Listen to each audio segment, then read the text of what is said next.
πήρα και εγώ το μεγάφωνο και είπα, παιδιά, σας μιλάει κάποιος που δεν λέει ψέματα και σας λέει το εξής. Η ώρα είναι 12 παρά 5. Παιδιά, τελειώσαμε. Ζήσαμε, ρε. Φροντίστε τα τελευταία 5 λεπτά να ζήσετε. Τελειώσαμε, σας λέω. Εγώ σας το λέω, θα το δείτε. Δεν θα περάσει εβδομάδα.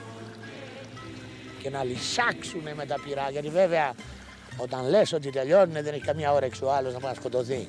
Αλλά εγώ το έλεγα για να μην πολεμήσει, το έλεγα για παρηγοριά τους. Και αυτονούν και εμάς. Και ο Δεκανέας να φωνάζει. Πήγε να μου πάρει το μικρόφωνο, έφαγε μια γροθιά στη μούρη. Δεν τράβα, ρε, του λέω. Να το πω, λέει στον Αλβάδιο, να το πεις όπου θέλεις, ρε. Πες το. Έτσι ήμουν τότε.